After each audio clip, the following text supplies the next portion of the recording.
I don't think most of you realize that you do not have time. Everything is time. Time can be converted into anything. We all know time can be converted into money. People say often, time is money. This is true. Money is also time. You spend money to save time. Time is the enemy of the rich man, so he takes a private jet to save time. Money is the enemy of a poor man, so he waits on the bus to save money. But they're the same thing, money and time. So when I say you don't have time, this is something you need to remember because it's extremely important and you can apply it to most things. You do not have time to have a headache. Do you understand? I'm not saying you don't have a headache. I'm not saying your head doesn't hurt. But you don't have time for it to affect your life. You do not have the waking hours. You are being outcompeted and crushed by people who are more powerful and more connected than you'll possibly ever be. By people who know things you do not know. You do not have time to have a headache. It's simply not acceptable. How do you perform when you have headaches is a stupid question. The fact you've even framed it in that way shows that you don't understand the world. I'll give you another example. You don't have time to argue with your woman. Your woman started an argument today or yesterday, whatever, and you've been texting back and forth. You don't have time. You have things to do. There's unlimited work in the universe. You don't have time to have a headache or message girls or scroll Instagram. You don't have time for any of these things. Time is your lifeblood. It's all you've got. You can turn time into reputation. You could turn time into global fame. You could turn time into respect. You could turn time into a fantastic body. You could do anything with your time. You could choose a random embassy. You could choose a random country that you have beef with. Chile. And you could go stand outside the Chilean embassy with a sign saying, "Down with Chile," for no reason. But if you stood there every single day, after about 2 years, people would be like, who is this guy and why does he hate Chile so much? You can turn your time into anything you want. So how are you going to waste it sitting around saying, I have a headache? Boo boo, I have a headache. But the question is framed incorrectly. If I have a headache, I don't care. And one of the main reasons I don't care is because my enemy doesn't care. You know, when I got injured when I was training for fights, my coach would often say to me, is your enemy going to hit you less or show you mercy because of this injury? If you say, okay, we're about to fight, but halfway through the training camp, I hurt my foot, so, take it easy. No, he's going to try and destroy me anyway. So if he doesn't care, why do I care? And why does my coach care? Nobody cares. The people who are trying to steal your woman, and trust me, everyone is. The people who are trying to take the money that you want to earn and put it in their pocket before you can. The people who want to have large and gorgeous feathers on their peacock to show the world all the amazing things they've done. They don't care that you have a headache. So why do you care? You need to reprogram your mind. You don't have time to have a headache. You don't have time to be doing the majority of things you do. And there's always been and always will be, and we could talk about that again. We were talking earlier about competence, right? Do you think a woman sees you as competent if you complain about having a headache? Let's say you have a headache. It's fine. You have a headache. I'm not disputing that. Maybe it really hurts. That's terrible. If you go, oh, I've got such a bad headache. Do you think a woman looks at you and goes, yes, oh, I found the guy for me? She may not say anything. She may say, oh, do you want a pill? But really, deep down, this guy's a dickhead. I mean, if you got hit in the head with a hammer or shot in the face, fine. But why do you have a headache? From what? Scrolling TikTok. A lot of you deserve the failure you endure. The universe is very giving. I often believe, people say the world's not fair. I'd argue that karmic retributions, and in the long run, all in all, is pretty fair. Karmic retributions are real. In the end, God gives you exactly what you deserve. So if you're not happy with your life, you have to ask yourself, do you really deserve more? Have you really tried 100% of the time? Did you ignore that headache? Are you as competent as you could possibly be? Have you given 100% every time you've done anything? No. You deserve what you have. You deserve your mediocrity because you're an average person. You want a Lambo and these women and a boat and whatever else you want because you see it on Instagram. But wanting something and deserving something are very different things. If you truly deserved it, you'd be working for it in a way that ensures it would be given to you by the universe.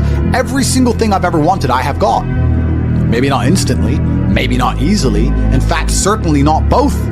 It was always difficult and it always took time, but I really wanted them, so I always got them. And I put in enough work to show God and show the universe I deserved them, so he gave them to me. I cannot remember a single time, and I state this as a matter of fact, this is not hyperbole, I cannot remember a single time I have ever decided not to do something that must be done because I had a headache, ever. It is easier if you enjoy it, because you do not struggle with lack of motivation or lack of interest. For me to say you could honestly be world champion at something you hate is a lie. You can, however, be competent at things you don't like. You can be very good at something you don't like doing. To be the best in the world, you probably have to fall in love with it. But the way you do anything is the way you do everything. And you can fall in love with the idea of being good in general. So anything I do, I don't want to be bad at. I either don't do it or I try my very best all the time to become extremely good at it. I don't see the point in doing anything and being mediocre or being bad at it. What's the point? If I'm going to speak on podcasts, I want to be good at it. Anything I'm going to do, I want to be good at. Now, you should have enough respect for yourself that you're prepared to always put in the effort to give your best 100% because it is a habit. You should always give your best to anything you do. When you pick up a video game, you should give your best.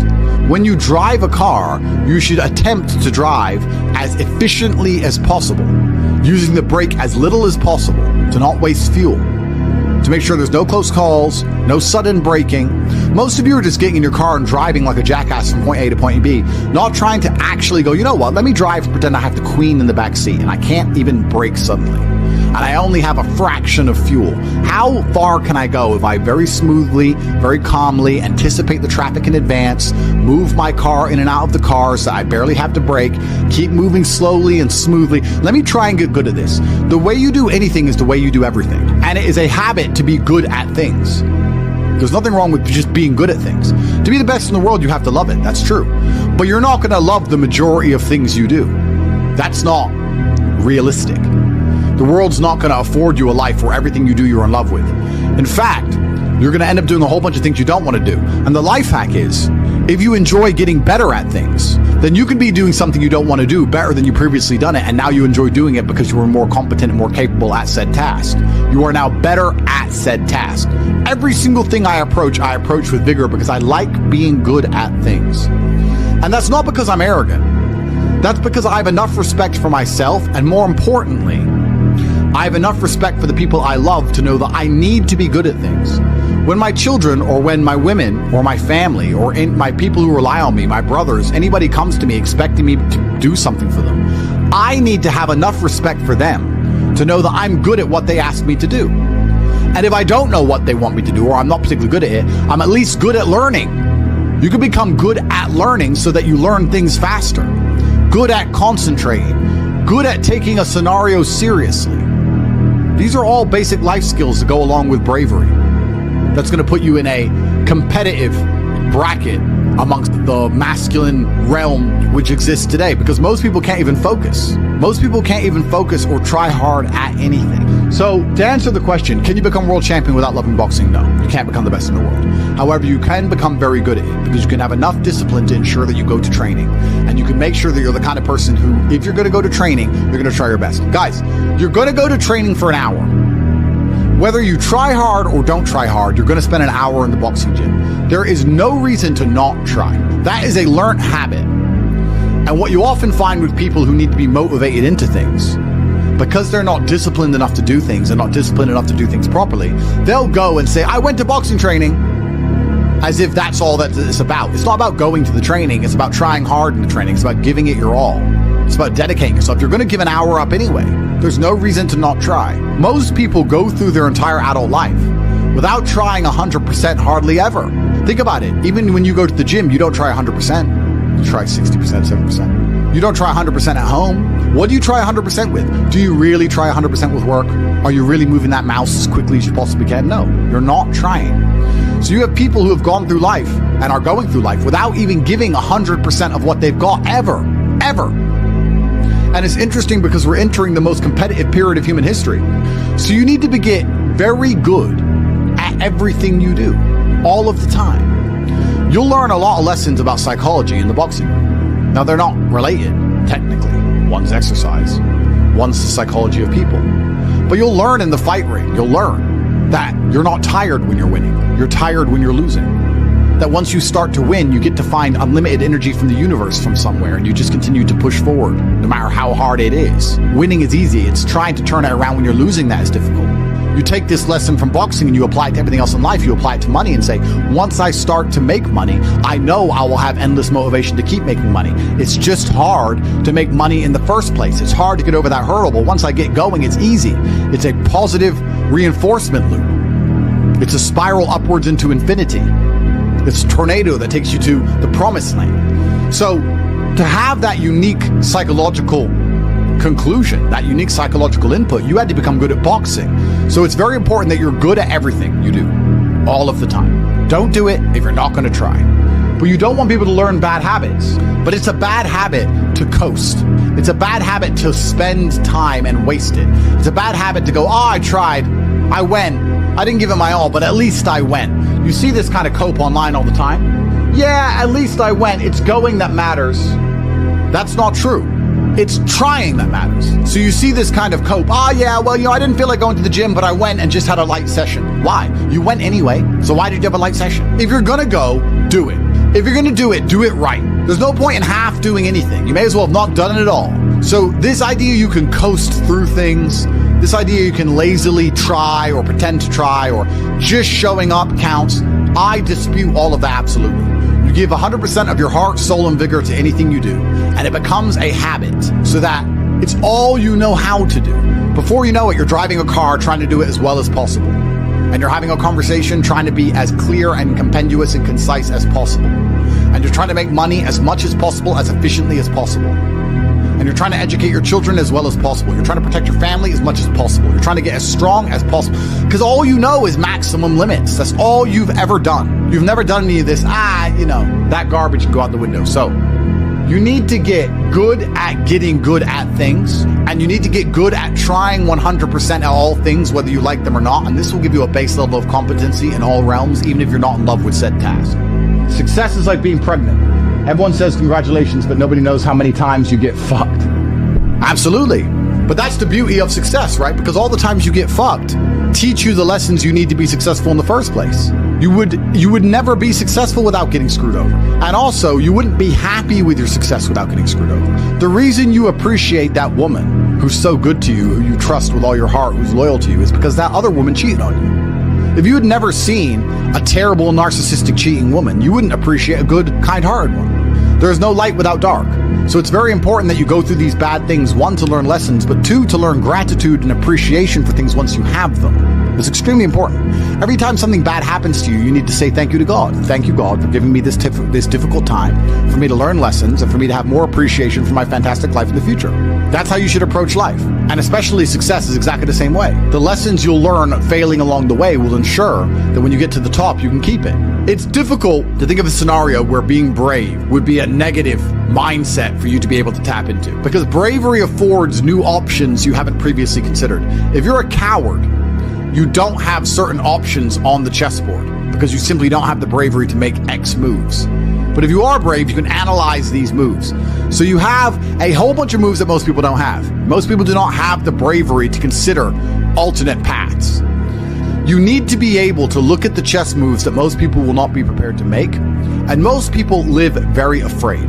So bravery is an extremely important skill to hone. It's something you should practice. You should often sit and think, what would be the bravest decision I could make in this scenario? What would be the bravest one I could possibly make? And consider it. I'm not saying do it, but you should get in the mental model of considering it. Because quite often when you're a coward, brave decisions don't even cross your mind, ever. They don't even cross your psyche. They're not even something that's interesting to you. You haven't trained your mind to consider them. So you need to train your mind to consider bravery, because bravery is something that is going to universally apply throughout your life. It doesn't matter if you're rich, it doesn't matter if you're poor, it doesn't matter if you're in Thailand, it doesn't matter if you're in Peru. Having the option to be extremely brave and consider the options which are afforded only to a brave person is going to be something which is always going to benefit you. So it's very important that you consider and think about bravery as a whole, something I want you to hone. Because life is sales. Convincing a woman to love you is sales. Work is sales. Life is sales. So fantastic thing to learn. Boxing, once again, fantastic thing to learn. It's very good. Your body and mind are connected. You cannot have a strong mind without having a strong body. Fantastic. Who should you be before you become rich? Well, money is an amplifier. Money's not going to change who you are. It's going to amplify who you are. If you're a good person, it'll make you a very good person. If you're a bad person, it'll make you a very bad person. If you're a weak person, it'll make you very weak and cowardly and scared. If you're a strong person, it'll make you very brave. Money amplifies. So you actually kind of have to hope that you don't get rich too early before you've struggled enough, because men are built on the back of struggle. You have to go through pain and terrible things as a man and struggle constantly to be a good man. No man who has not struggled is a good man or good at being a man. But don't worry, I think God has a plan for you. You should be trying your absolute best to get rich all of the time. You should be struggling and working as hard as possible. And all of those lessons that will come with all the suffering and the difficulty will be amplified by the time you're a multimillionaire and you become the best version of yourself. That's how you become a top G. Wake up every day and be prepared to give 100% focus to all of the things you do. That's all you have to worry about. It's kind of like, if you worry about the work, the results come. The results are easy. Guys, money is easy. Money is easy. Women are easy. The life you want is easy. All you have to do is fall in love with the work. If you fall in love with the work, fall in love with being good at doing your work, getting it done, never missing a day. Because the easiest way to make sure you never miss a lucky day is to try every single day. Lucky days exist, and you're never going to know if you have a lucky day or not unless you try every single day. Then you're never going to miss any lucky days, and you're going to pull it off. And you're going to realize it wasn't actually that difficult. All it took was consistency and constant effort. Never being lazy and doing everything I'm supposed to do properly. When you tolerate something, you're admitting you deserve it. You're going to get exactly what you deserve in life. From women, from masculine friendship, financially, respect on the street, luck. You get the luck you deserve. If you try your very best in all things and you pray and you're really thankful to God and you say thank you all the time, you start to become very lucky. Lucky things start to happen. You get the luck you deserve when you try. It's truly remarkable. When a woman looks at you and goes, he can do anything he says he's going to do, that's when you become instantly attractive. Competence is extremely important. That's the masculine world. And peacocking built this world. Don't let losers and brokies sit and say to you, oh, all our graves are the same, it doesn't matter. No, it does matter. You were not born to suffer and die without being remembered or leaving a mark on this planet. You weren't born for that. You were born to do something great and to be remembered. You were born to leave offspring, which are so fantastic, raised in your image, that you, by proxy, are discussed into eternity. Your bloodline becomes synonymous with competence and capability. That's why you were born. The reason the male peacock shows its feathers is to say, look what I have. There is nothing wrong with that. That's what built the modern world. All of the explorers who risked their lives on the 7 seas did it to say, look what I did.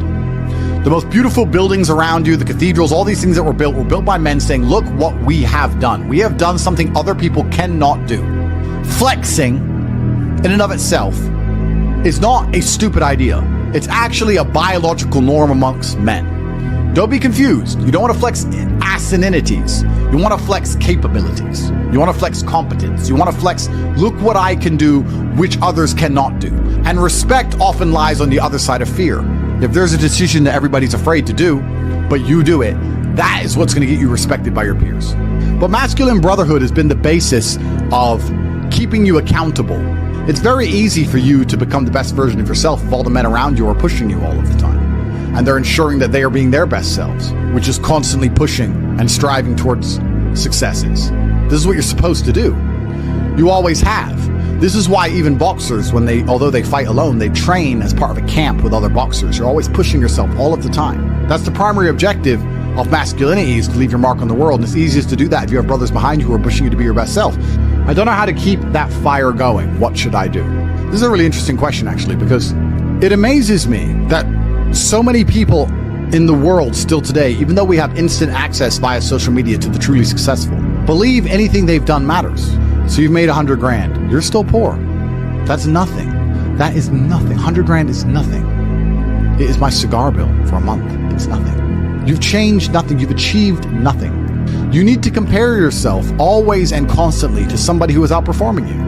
You need to stop being so happy with yourself for these tiny little successes. This is what they teach inside of common pop psychology classes. Yeah, and take the small success and be happy with it and put little milestones and reward yourself for achieving the little milestone. No, that's not what you should do. The point is, the fact you can have a little tiny success and quit shows that there's something wrong with your mentality and your firmware in the first place. You don't know what success is. I don't consider myself successful. So how can you consider yourself successful enough to not work? All I do is work. I work 7 days a week, 18 hours a day, every single day, never missed a day, headache or not, ever. So I don't understand this mindset. And you see a lot of people do it, right? They'll say, oh yeah, I had a really great week and I made some money and now I'm in Costa Rica. You're never going to win that way. People often say to the extremely wealthy people, why do you work all the time? All you do is work. If I was as rich as you, I'd just go on holidays. Not understanding that the kind of person who goes on holidays when they have money is not the kind of person who becomes truly rich. The kind of people who become truly rich are the people who work every day no matter what. Which is why all of the people who are truly rich are workaholics, because it's the only way to really get there. You can get to a certain point once you're a trillionaire, you're Jeff Bezos or whatever, that you can take some days off. I'm not saying that, but the point I'm making is you need to fall in love with being happy with yourself for how hard you've dedicated yourself to a task. That needs to be more satisfying to you than relaxing. Relaxing is probably the most boring thing you can possibly say for me to do. Say, Andrew, do you want to go relax? I'd say, what do I do? Stare at a wall? That sounds terrible. Nothing is worse than relaxing. I don't want to relax. I want to work. That's all I want to do is work. Because if I work and I achieve things, I feel good inside. I got something done. I feel good. I feel happy. If I just relax, nothing's been achieved, so I don't see the point of it. It doesn't even relax me. In fact, it makes me very anxious. So then I feel more stressed than if I was just doing the work in the first place, which is why relaxing is impossible for me. And he said, well, it sounds like you have an anxiety disorder. If it's a disorder that allows me to constantly work all of the time and never be happy unless all of my work is complete, thank God I have it, because if I didn't have this disorder, I'd be a normal jackass like you. Guys, time is running out for a chance to win. It truly is. You guys are truly running out of time. It's very important that you get your act together quickly. So if you want to call it anxiety disorder, then get one. Don't be talking about headaches. Don't be talking about working. Don't be arguing with women. You have things to do, right? It doesn't matter if you have a headache or not. You must work. Anxiety sounds like free energy. Could give me more. Absolutely. Anxiety is exactly that. It's free energy. Nervousness is free energy. The inability to rest or relax or sleep is free energy. You just have to have the discipline to direct it in the correct directions. You need to sit at home and feel this fire inside of you, because you do not have all of the money you want, all of the respect you want, and your name has not been echoed into eternity. You're not etched into the halls of history. You need to take all of that fire inside of you and all of that anger and direct it at one task. And you need to try your absolute best to ensure you succeed in that task. It's down to you.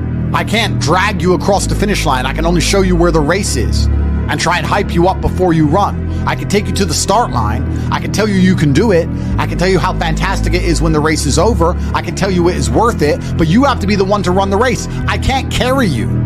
If you're going to ask me stupid questions about headaches, you're never going to make it. There's going to be a huge contingent of the populace that never make it. But when you do, it is worth it, because you're remembered. And that's the whole point of being alive as a man in the first place, is to go down in history. It's not to go through life comfortably. It's not to go through life without struggle, without pain. The point of being a man in the first place is so that you suffer enough for people to remember you, to die for something, to live for something. That's the whole point in all of this. There's nothing else to do, and make your name synonymous with something fantastic which has affected humanity and culture. That's all it's about. And it's very difficult to do that if you're insignificant and broke and lazy and stupid with a fucking headache.